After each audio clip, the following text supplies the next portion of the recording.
Mobile time ധാരാളം spend ചെയ്യുന്നുണ്ടെങ്കിൽ അതിന് പകരം ഉപയോഗിക്കാൻ പറ്റുന്ന ചില ഓൾട്ടർനേറ്റീവ് ഗെയിംസുകളാണ് നിങ്ങളെ ഇന്ന് ഞാൻ പരിചയപ്പെടുത്തുന്നത്. 5 പ്രധാനപ്പെട്ട ഗെയിംസുകളാണ് പറയുന്നത്. ഒന്നാമത്തെ ഗെയിം എന്ന് പറയുന്നത് ഒരു മെമ്മറി ഗെയിമാണ്. മെമ്മറി ഗെയിം എന്ന് പറയുന്നത് നിങ്ങൾ ഒരു 5 കാര്യങ്ങളുടെ ലിസ്റ്റ് എഴുതുക. എക്സാമ്പിൾ, പേന, പെൻസിൽ, റബ്ബർ, കട്ടർ. 10 സെക്കൻഡ്സ് അവരെ കാണിക്കുക. 10 സെക്കൻഡ്സ് കാണിച്ച ശേഷം അവരോട് പറയുക 30 സെക്കൻഡ്സ് കിട്ടും, പോയി കണ്ടുപിടിച്ചുകൊണ്ട് വരണം.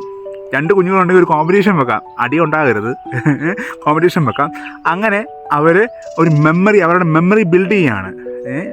ചുമ്മാ സ്ക്രോൾ ചെയ്ത് ടൈം കളയാതെ അവരുടെ മെമ്മറി ഡെവലപ്പ് ചെയ്യുകയാണ്. അങ്ങനെ ചെയ്യുന്ന ഒരു ആക്ടിവിറ്റിയാണ് മെമ്മറി ഗെയിം എന്ന് പറയുന്നത്. നിങ്ങൾക്ക് വീട്ടിൽ ചെയ്യാനുള്ളതേ ഉള്ളൂ, എല്ലാ ദിവസവും ചെയ്യാം. അങ്ങനെ ആദ്യം 5 എണ്ണം വെച്ചു, പിന്നെ 7 എണ്ണമായി, പിന്നെ 10 എണ്ണമായി, പിന്നെ 20 എണ്ണമായി, 25 എണ്ണമായി. അങ്ങനെ മെമ്മറി പവർ നമുക്ക് കൂട്ടി കൊണ്ടുവരാൻ സാധിക്കും. അതാണ് ഒന്നാമത്തെ ഗെയിം. രണ്ടാമത്തെ കാര്യം എന്ന് പറയുന്നത് ഇൻഡോർ ഗാർഡനിങ് എന്ന് പറയുന്ന ഒരു പ്രധാനപ്പെട്ട 10 ചെടി അവർക്ക് വാങ്ങിച്ചു കൊടുത്തു, അല്ലെങ്കിൽ 5 ചെടി അവർക്ക് വാങ്ങിച്ചു കൊടുത്തു, ഇൻഡോർ പ്ലാന്റ് വാങ്ങിച്ചു കൊടുത്തു. സോ ഒരു ദിവസം ഒരു 30 മിനിറ്റ്സ് അതിന് വേണേൽ നമുക്ക് പരിപാലിക്കാൻ പറയാം. ഡിഫറെൻറ്റ് പ്ലേസുകളിൽ കൊണ്ടുവന്ന് അത് വെക്കാൻ പറയാം. എന്നിട്ട് ഏറ്റവും നല്ലത് ഏതാണെന്ന് അവരെ കൊണ്ട് തന്നെ പറയിപ്പിക്കുക. ഏത് സ്ഥലത്ത് വെച്ചതാണെന്ന് ഏറ്റവും നല്ലതെന്ന് അവരെ കൊണ്ട് തന്നെ വേണേൽ പറയിപ്പിക്കാം. അങ്ങനെയാണ് ഇൻഡോർ ഗാർഡനിങ്. അത് കുഞ്ഞുങ്ങളെ ഒന്ന് ശീലിപ്പിക്കാം, വേണേൽ ഒരു വരുമാന മാർഗവുമാക്കാം. മൂന്നാമത്തെ ഗെയിം ട്രഷർ ഹണ്ട് ഗെയിമാണ്. ട്രഷർ ഹണ്ട് പണ്ട് നമ്മൾ കളിക്കുമായിരുന്നു, ചൂട് തണുപ്പൊക്കെ കളിക്കുമായിരുന്നു എൻ്റെ കൊച്ചു പ്രായത്തിലൊക്കെ. ട്രഷർ ഹണ്ട് എന്ന് പറയുന്നത് നിങ്ങളൊരു സാധനം ഒളിപ്പിച്ച് വെക്കുക, അതിന് ചില ക്ലൂകൾ വേണമെങ്കിൽ എഴുതിയിടാം, വേണമെങ്കിൽ കൊടുക്കാം. എന്നിട്ട് അവരത് കണ്ടുപിടിക്കട്ടെ. കണ്ടുപിടിച്ച് അവർക്ക് ആകാംക്ഷ കൂടും, അവരത് കണ്ടുപിടിക്കാനുള്ള ശ്രമം നടത്തും.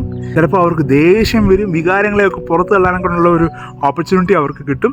സോ ചിലപ്പോൾ അവർ പിണങ്ങുമായിരിക്കും. അങ്ങനെയൊക്കെ ചെയ്ത് കുഞ്ഞുങ്ങൾ വളരെ ആകാംക്ഷപൂർവ്വം അവർക്ക് ഇതിനകത്ത് ഇൻട്രസ്റ്റ് ആകുക തന്നെ ചെയ്യും. അവരുടെ ആകാംക്ഷ വർദ്ധിക്കും, ചിന്താശേഷിയും വർദ്ധിക്കുക തന്നെ ചെയ്യും. 4th വൺ എന്ന് പറയുന്നത് ഒറിഗാമി ഓർ ആർട്സ് എന്നുള്ളതാണ്. എന്തെങ്കിലും ക്രിയേറ്റീവായിട്ട് ഉണ്ടാക്കാൻ അവരെ ശ്രമിക്കുക. എൻ്റെ കൊച്ചു പ്രായത്തിലൊക്കെ നമ്മുടെ തെങ്ങിൻ്റെ ഓല വെച്ച് പല സാധനങ്ങൾ ഉണ്ടാക്കുമായിരുന്നു. ബോൾ ഉണ്ടാക്കുമായിരുന്നു, പമ്പരം ഉണ്ടാക്കുമായിരുന്നു.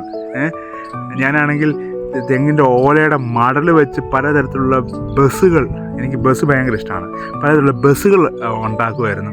അങ്ങനെയൊക്കെ ചെയ്യുന്ന പരിപാടി ഉണ്ടായിരുന്നു. നിങ്ങൾക്ക് സാധാരണ പേപ്പർ ഉപയോഗിച്ച്, ന്യൂസ് പേപ്പർ ഉപയോഗിച്ച് ഒക്കെ അവർക്ക് ക്രിയേറ്റീവായിട്ടുള്ള ആർട്ട്, അവരുടെ ക്രിയേറ്റീവ് രീതികൾ വളരുക തന്നെ ചെയ്യും. അതുകൊണ്ട് ക്രിയേറ്റീവ് ഒറിഗാമി ആർട്സൊക്കെ നമുക്ക് കുഞ്ഞുങ്ങളെ കൊണ്ട് ചെയ്യിപ്പിക്കുക എന്നുള്ളതാണ് 4ാമത്തെ കാര്യം. 5ാമത്തെ കാര്യം ഒരു സ്റ്റോറി ടെല്ലിംഗ് ചലഞ്ച് ക്രിയേറ്റ് ചെയ്യുക എന്നുള്ളതാണ്. ഞാൻ ഒരു സ്റ്റോറി തുടങ്ങുകയാണ്, അമ്മ അല്ലെങ്കിൽ അപ്പൻ ഒരു സ്റ്റോറി തുടങ്ങുക. ഒരിടത്ത് ഒരു അപ്പച്ചനും അമ്മച്ചും ഉണ്ടായിരുന്നു, അതിൻ്റെ ബാക്കി കുഞ്ഞു പറയും. അപ്പച്ചനും അമ്മച്ചും ഒരു ദിവസം ചന്തയ്ക്ക് പോകുമായിരുന്നു. അടുത്ത ചന്തയ്ക്ക് പോയപ്പം സുലു എന്ന് പറഞ്ഞ ഒരാളിനെ കണ്ടു. 2ാമത്തെ കുട്ടി പറഞ്ഞു, 3ാമത്തെ കുട്ടി പറഞ്ഞു അവിടെ കുറേ പശു നിൽക്കുന്നത് കണ്ടു.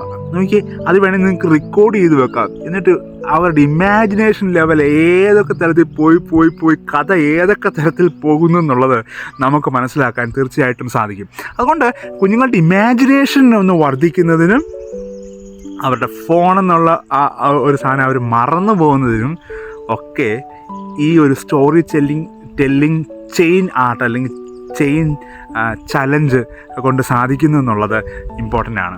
ഒരു ദിവസം കൊണ്ട് കുഞ്ഞുങ്ങളുടെ അഡിക്ഷൻ മാറ്റാൻ പറ്റത്തില്ല. സോ അതിന് നമ്മുടെ ഒരു എഫേർട്ട് തീർച്ചയായിട്ടും ഉണ്ടാകണം.